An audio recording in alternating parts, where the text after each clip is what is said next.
নমস্কার বন্ধুরা, কেমন আছো সবাই? আমি কিন্তু খুব ভালো আছি, আর আপনারা ভালো আছেন নিশ্চয়ই।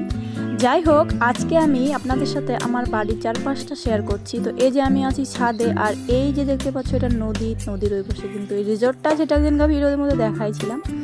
তো দেখো এইদিকে এই পাশটা রাস্তা গেল, আর এই আমার ছাদের এই হাল। কারণ এগুলো থেকে এতটা রৌদ্র দিয়েছে, জল দেওয়ার পরেও কিন্তু গাছগুলো শুকিয়ে যাচ্ছে, যেহেতু বৃষ্টি নেই। তো চলো রিসোর্টটা একটু জুম করে দেখে দিই। খুবই সুন্দর লাগে এখান থেকে দেখতে, কিন্তু আমিও না আজ অবধি ওই রিসোর্টে এখন যেতে পারিনি, কারণ এখন প্রচুর বৃষ্টি হচ্ছে, নদীতে পুরোই বৃষ্টি, ওইদিকে যাওয়াটা অসম্ভব।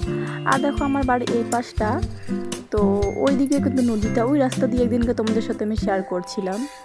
তো কেমন লাগলো আমার চারপাশটা একটু বলো। আর আমি একটু এদিকে দেখাচ্ছি যে এই যে আমার বাড়ি আর রিসর্টটা। সত্যি বলতে আমি এখান থেকে দাঁড়িয়ে না রিসর্টটা দেখতে থাকি।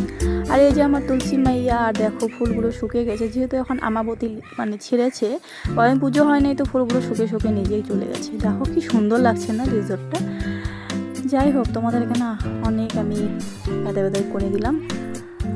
তো আমি না জীবনও অনেক মানুষের সাথে সম্পর্ক রাখতে চাই, কিন্তু কার কার ব্যবহারে না আমার মনটা একদম ভেঙে দেয়। আর এই দেখো আমার ফুলগুলো, দেখো রোজটা কালকে ফুটবে, আর কালকে লাল জবা অনেকগুলো ফুটবে। আরও দেখাচ্ছি, দেখো আমি বটবটি গাছ লাগিয়েছিলাম এখানে, কয়েকদিন ভালোই বটবটি দিল, এখন না এর মধ্যে পোকা না এরকম পিঁপড়ো ধরেছে, আর মনে হয় আর হবে না, তাকে কেটে দিতে হবে। আর ওদিকে পুঁই শাকটা যে কোন বাচ্চা উঠাইছে, ওটা মরেই যাচ্ছে। আর একটা দেখো এদিকে কুমড়ো গাছ লাগিয়েছি, এতটুক ছোট গাছে, ছোট গাছে ওর হলো ফুল চলে এসেছে। তো যাই হোক, কুমড়ো ফুলের বড়া কিন্তু খেতে খুবই ভালো লাগে। তোমাদের কার কিরকম লাগে আমাকে বলো, আমাকে তো খুবই ভালো লাগে। আর দেখো এই দিক দিয়ে ছাদটাতে আসলে না আমার মনটা খুশি হয়েছে, আর পাশটা কি সুন্দর সবুজ। আর ওই দেখো ওদের বাড়িতে কত ফুল, সত্যি ফুল দেখলে, গাছে দেখলে আমার খুবই ভালো লাগে।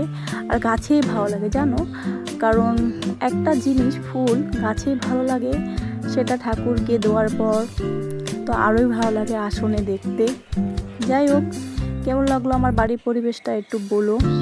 তারপরে দেখো আমার এদিকের জায়গাটা, এটা পাশের বাড়ির একটা নারকেল গাছ, নারকেল ধরেছে। আমাদের তো কিছুই নেই, কারণ আমাদের বাড়ি ভিটাটাই, আর আমাদের এখানে কোনো জায়গাও নেই যে আমি কোনো গাছ গাড়বো। আর দেখো এই পাশটা, এটা কিন্তু পিছনের ছাদ, এটাও কিন্তু আমাদের গাছ না, পিছনের বাড়ির একজনের, কারণ আমাদের বাড়িতে ওরকম জায়গাই নেই।